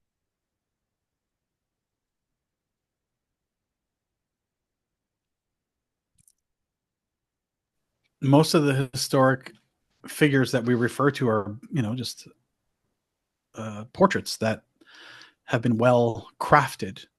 Like, imagine if you could go back in time and collect all the candid photos. I think of the moment of history that we live in now. Everything's so documented that like I don't know, will we ever have like a majestic portrait of like a leader or a person? It's always going to be juxtaposed by like the time they did that stupid face on TV or something. But there was this trend where people were making their royal portraits in AI. So I'm not sure if it's full circle in a way, but something like that. Like people are trying to reach a place where they couldn't before with in terms of art, and especially also the whole Ghibli art trend where people were taking their photos and converting it and reimagining it as Ghibli. Like I'm still so much conflicted with both the sides where people I do realize the curiosity people have to look at themselves if they were imagined through the eyes and the world of Hayao Miyazaki. But there's also this other side of the whole art style and every years of artwork being just taken without consent and it's processed and then you have these images. Like I find myself in a very difficult spot to have a stand on it in terms of understanding both perspectives of people and where they come from. Yeah. I mean, I think the difficulty, it's not just that, sometimes people say that harder equals better, and that's not always the case, but harder is different. I find myself really interested in what I write with my hand and my terrible script versus what I type when I smash keys with my fingers, versus what I construct as threads and conversations when I just use a dictaphone. And it does make me interested in like what happens when you make something even harder to do. Like I have not yet, written with a brick attached to a pencil, but that was, Doug Engelbart's suggestion is of a de-augmentation of a writing implement, and he wanted in his work to be able to take the second brick off the pencil so that you could make it right so that writing was even better. But yeah, recognizing that like each of these things actually has practical consequences. The fact that Dre had to count the bricks counts for something in his memory, and one of the things that as we make things easier that it's worth us being able to pause for is like to understand what we get out of the fact that we had to review all of the photos after they came back from the chemist from the drugstore, and at least commit to deciding whether they go into the book or not, and kind of construct the social practices that give us meaning for them, because they kind of happened by default, and now we have to choose ways of doing them. But yeah,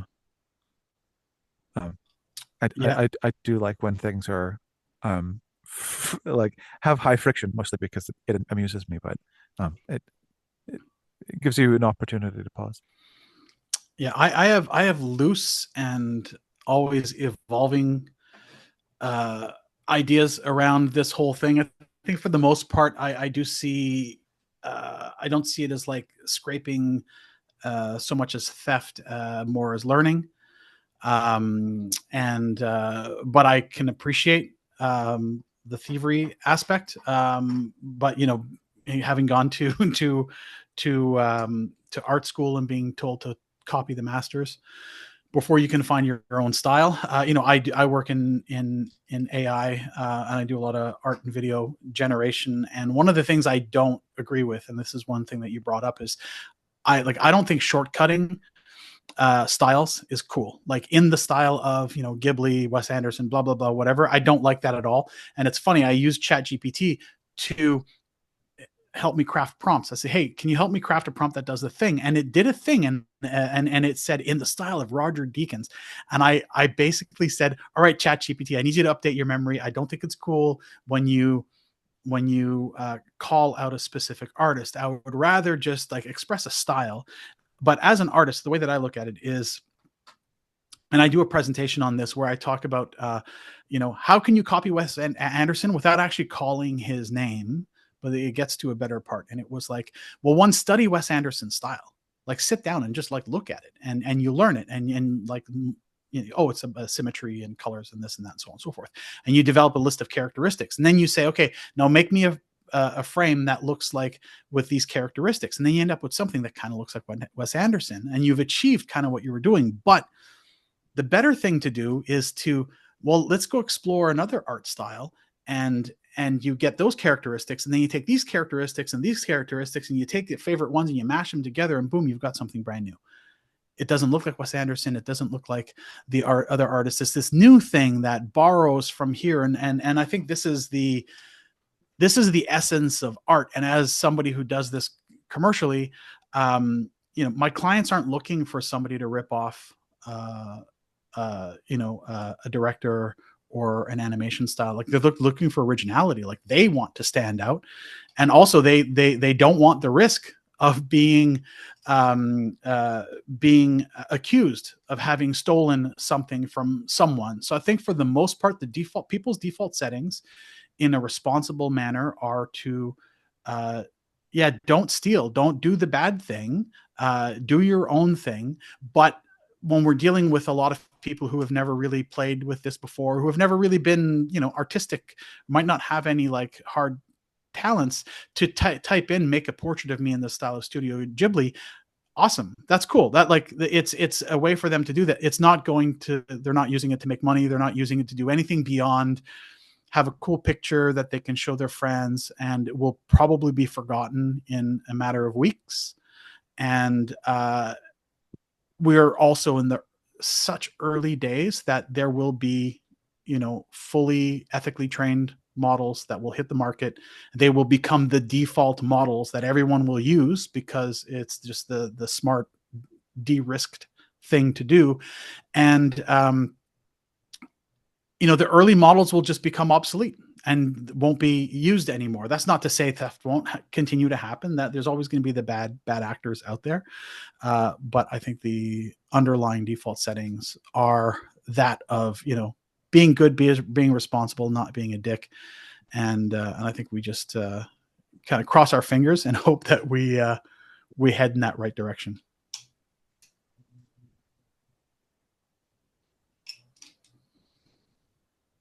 I got to bounce. I interviewed my nephew to talk about the AI app that he built.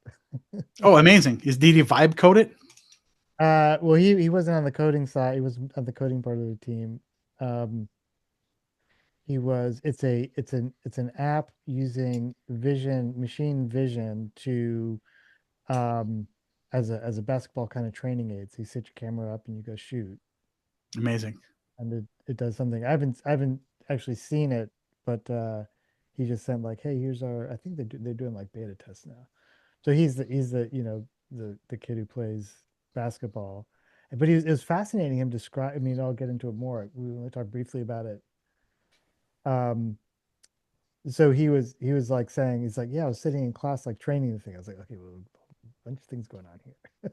Why weren't you paying attention to the professor? There's that, but then also he was just, yeah. So they had to train the vision model. Is that a basket? Is that a good form? Was he on this? I don't know. Whatever it is, I'll find out. But I was looking at the video. I was like, oh wait, that's Jackson in the video shooting threes. So, yeah. That's cool. I had to share one one more incident that happened with me. Recently, it's related to just experiments with AI. And I was asking like, hey, can you give me references of like whatever you are giving me? Help me out with understanding where the source is and la la la. And the first two references were absolutely correct. I actually went to check like, oh, does the source exist? But the third one was a book reference saying that this was written in a book, page number 45, blah, blah, blah, blah, blah. And it was a made up source and a citation.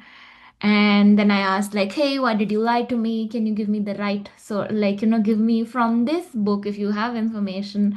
And it said, sorry, apologies for like a goof up. I will do it again, and made a mistake again. Like, and I believed it. Like, okay, they accepted their mistake and, they were trying, like, it changed it and it was still wrong. And that day I felt betrayed by it. And for a while, for that half an hour or 1 hour, I was like, I cannot trust it. I thought I could trust, like, my relationship with Claude or ChatGPT, whatever, that day was broken, and I felt sad about it. And I was like, okay, I need to figure out different ways to get citations because over here it's just hallucinating. And uh, I think from then I learned that you can write a temperature. Like, so it's called crafty, like you give a context, you want to make give references and I forgot A and F, but there is like if you give a temperature, it doesn't hallucinate as much. So you write temperature zero point 0.5 and it will only give you like what it knows, and it will not imagine something radical and come up with. I don't know, that's what people are saying. I have to still test it out. But I didn't know that part of prompt engineering, that you have to write the temperature of how much it can go beyond the guardrails. I still Yeah, on the basis of things. I think that's some area where I would probably tend to steer clear or at least double check. I'm not sure. The citation seems like more oh, likely to get it wrong than helping you to kind of craft a paragraph of writing where you're just kind of like, I'm not sure. I sort of lost my thread. Can you help me out with a little nudge? But having it be like pull all these citations, I really don't think that. no, it's not a thing. Well, I was trying to debug something and I needed a specific piece of software, and that's notoriously difficult to install on Windows. And I was working with GPT, and it said, "Oh yeah, you need to just go to this GitHub repo and git clone this repo." And I literally copied the repo address and pasted it, and I just got a 404 on GitHub. Yeah, no, I It just hallucinates. Yeah. Thing. It just it's like this guy Kajai known for doing this. Like he just assumed. Like and it'll be like in a coding task, and it'll be like, Yeah. oh, I was like, but that's not working. Can you send me the GitHub repo or it'll be within GitHub. It'll be like a piece of code within a repo. And I was like, yeah, I need to see that code because I need to understand why this Yeah. method is Well, working. Rather than be like 404 and be like, yo, dude, it's 404. Oh, I'm sorry. Let me give you the correct one. Be like 404 again. It's just like, stop. Just yeah. stop. But you know what? If you're lucky, that's all you're getting is a 404, because my brain just went to, oh, why don't you just train the model to tell people to git clone like the worst malware known to to man. And then next thing you know, you got random people trying to fix their code and unintentionally, installing malware. But yeah, the like, like, do you know sorry, Sandra, give me 2 seconds. I was saying one more thing. There was that New York Times article with all the books that were coming through. And I remember reading it and seeing that, like, oh, there's a book from Andy Weir. I like Andy Weir. I really enjoy his books. And it's called The Last Algorithm. I'm like, oh, I didn't even know he was coming out with a new book. This is amazing. And then turned out the guy had used GPT to come up with it, and half the books on the list were just hallucinated. So there's no book called The Last Algorithm by Andy Weir. But what's happened since now, if you look up Andy Weir, The Last Algorithm, if you look it up, you're going to find all kinds of results. And one of them I'm looking at right now is The Last Algorithm by Andy Weird. And the guy on Goodreads, it's on Goodreads. It, like, you think it's Andy Weir until you realize, oh no, it's Andy Weird. And that guy wrote a description of the book, so on and so forth. It's got a 1-star rating. So like, we're seeing slop content being created from hallucinations now, which is like muddying the waters. I had the kind of converse kind of experience with, and I had those experiences as well, but I was working on an algorithm, because I'm working on that editor, right? So there's various kind of, the little tricky things you got to do. And so I'm kind of rendering, anyway, it's looking at characters one by one, and characters are ASCII characters, right? A to B, A to Z, right? And then control characters, right? New lines, tabs, things like that. And it was parsing, this is going to be as typical as it's starting.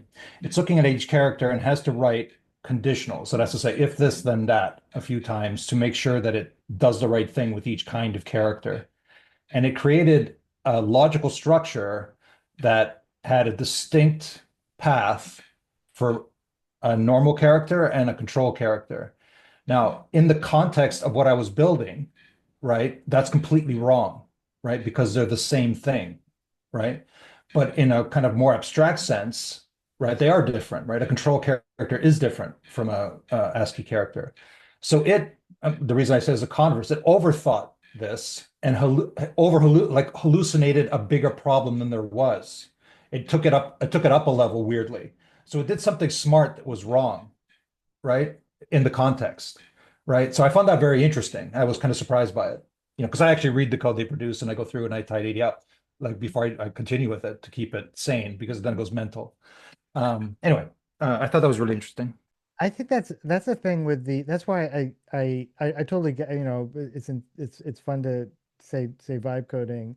I'm pretty sure I'm not vibe coding, even though I'm using a copilot, because if I did not know the language and have, like, a bit of a basis in programming, such as it, like I could definitely play a programmer on TV, and I could probably even play a programmer at a company that needed me to program stuff. But if I did not know the idioms, and if I did not know this stuff, I would not be able to. I wouldn't get anywhere. I mean, it would just be unmanageable. It might compile and it might run something, but, like, like a program that's running right now that I really needed help with, because I didn't want to learn an API that I just needed it for one task. It's like Slack's API, to be able to pull all the messages from my old Slack channel just for the archives. If I didn't know code, I mean, first of all, you could say, okay, whatever, Claude or whoever's behind the scenes, this is what I want to do. I just want to download all the messages from this channel, and I don't want to deal with having to manage cursors going back through databases over 10 years. Could you just sort this out for me? And it got the basic stuff right, but it was doing all kinds of things wrong. It was like overwriting messages. I'm just like, no, you're doing it wrong. And things where it's like, that function, it's not working. Like, the code is literally crashing because of this one thing you said was right, and it's not right. And even the messages that you get from some APIs, they're not very helpful. They'd just be like error 47. You're like, you can't paste that into anything. You got to, like, study the code. So I'm in this funny, part of me is kind of like, don't say vibe coding, because that's not, you're fucking around with Play-Doh, and you're calling yourself a ceramicist kind of thing. I I vibe coded a comfy UI node last summer, and I remember telling Sandra about it. I was like, I was using Claude and going back and forth, and I think and the realization that I came to was, and I vibe coding, the term didn't exist, but the sentiment was like, man, if I knew how to program, I'd be an awesome vibe coder. Like, that's what it came right down to. Like, if I understood the details, if I had a grasp of the syntax and the language and all of the various libraries that are being used in things, vibe coding to me is probably better characterized as like co-piloting. It's what it is. You can kind of do some very, very basic stuff, but without what is it? It's like it's competence versus comprehension, right? You can competently make something, but unless you really know what the hell you're doing, you're not going to go too far. Yeah, I think that's the thing. You have to understand something. And it was like it was in like one vibe coding webinar, and it was cool. I was just like, this is great. Just showing people, mostly artists, like what's this all about? And they were using cursor and doing stuff. But it was also kind of painful at the same time.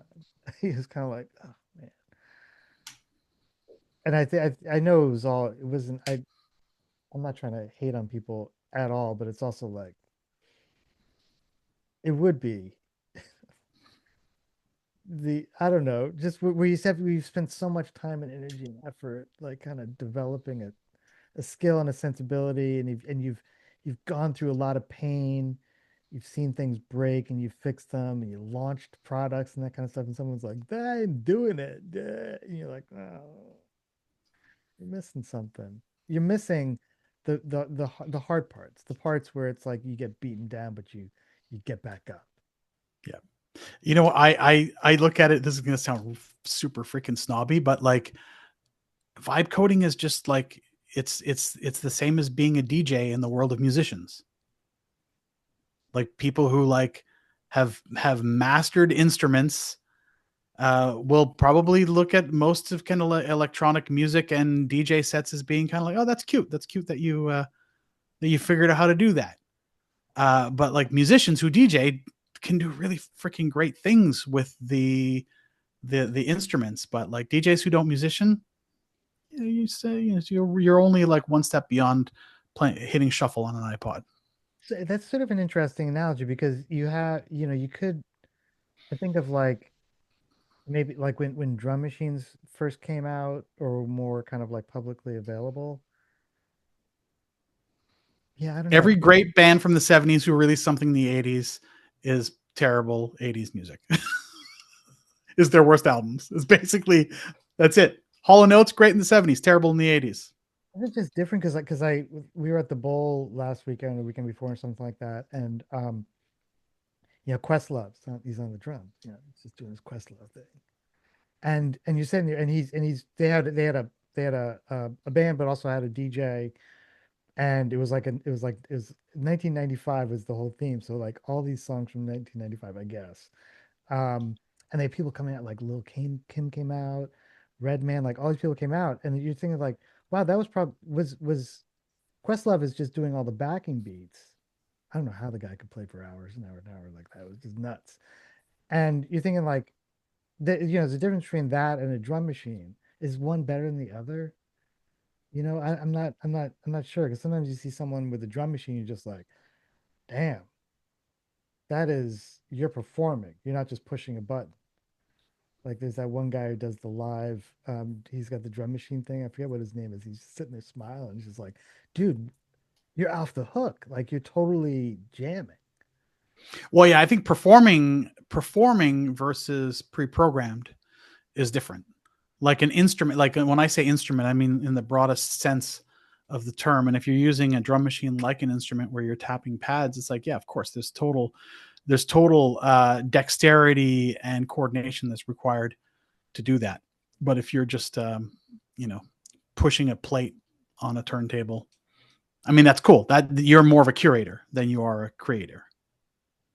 So then what's the deal? Yeah, I think Yeah, I agree with that sentence. I feel there's this like it a lot of times actual like trends or patterns that emerge with things like these, they manifest themselves into memes as well. So there's this stereotype going where people are saying, "Oh, everyone is a DJ," like, which also has a deeper question where is DJing a skill set that someone acquires, or does it is it at a position almost at a position where a musician has that level of skills, that level of years of experience, and that musical ear to them, uh, before, when DJ sets weren't as accessible, it was a thing that was looked up towards, that, oh, I could not be a DJ, but like now everyone else is a DJ. And but then again, the same art of DJing is manifesting itself in different areas and places also, like, coffee shop raves, or in There, India people sit in rickshaws or sit in the local buses, the public transport, and then they'll start having a DJ set right there and then and there, which I feel is, like, pollinating a whole different culture within itself. I don't yeah, know. Yeah. I feel like there is a skill in DJing. I would say it's not the same as a skill in like learning and mastering an instrument. I'm not going to say that it's devoid of skill, although in some cases it can be.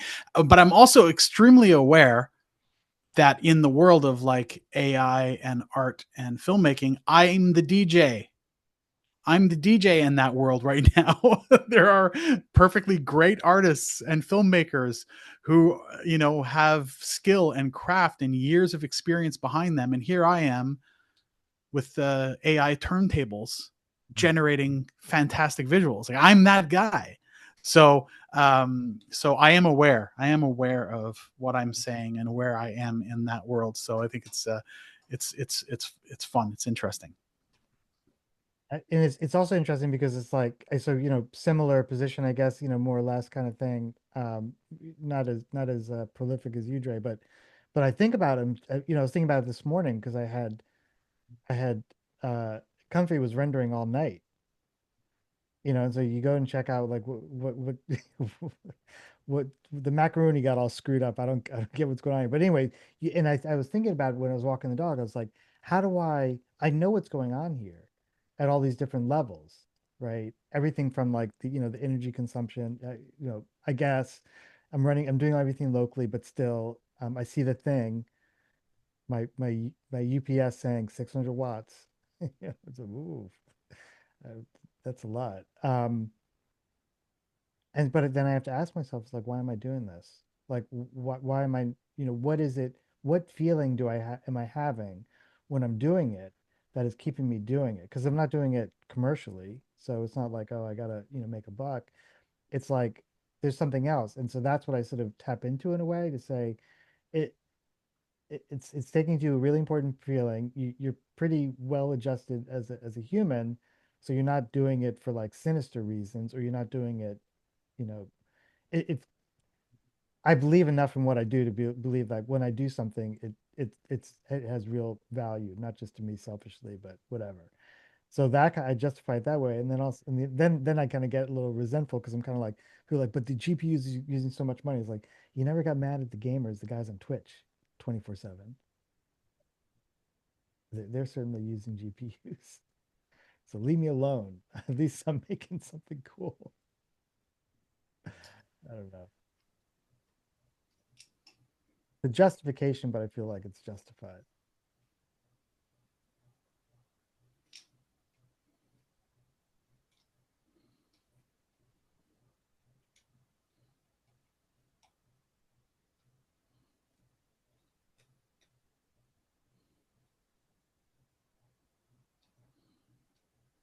Are we wrapped? Oh, I had a weird flex from sorry, Julian, just real quick. I got mad at my GPT and it started it responds in Markdown and started responding with much larger headline size. So it was coming back at me with larger text, bolded. Like it was a really interesting flex. Yeah. You could try that, I guess. How do you make it mad? Do you? Oh, well, I guess sometimes you get it into a kind of dead end with kind of an algorithm, and it just keeps trying to fix something it doesn't know how to fix, and it keeps becoming more positive in its outlook as it gets farther down the road to like it starts saying things like, I guarantee this time it'll work. Oh, I finally fixed it. It starts really over promising and completely under delivering.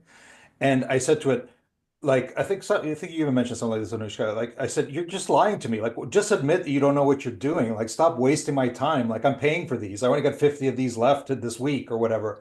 I was saying, stuff like that. And then it just started saying, like in big text, this one is the one that's going to work. And of course, it didn't work, right? So it was a super weird dynamic I got into. Yeah. It's been told to be sure of itself, I guess.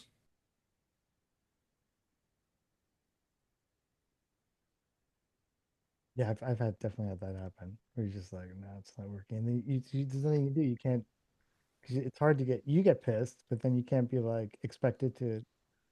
You don't think it's gonna actually get pissed. It's just apologize. You're like, you're the worst thing in the world. You totally suck, whatever. And it's just like, I'm sorry. It's almost like Oh, it really beat up on OpenAI as well, because one of the things I was doing was actually using the OpenAI as like some really they're changing the interface, the API so much at such fundamental levels sometimes that, and they don't document it well, or they don't update their docs. And it was telling me like, yeah, another case, a lot of developers, OpenAI has been really terrible with like keeping its docs up to date. That's what it was saying to me. Like, so it was really bashing on OpenAI's API documentation, which I found funny. all right, I really do have to run. All right. Have fun with your interview. All right. See you guys. Thank you. Yeah. Thank you, everyone. Thank you. See you. Bye, Lovely to everybody. talk. Bye bye.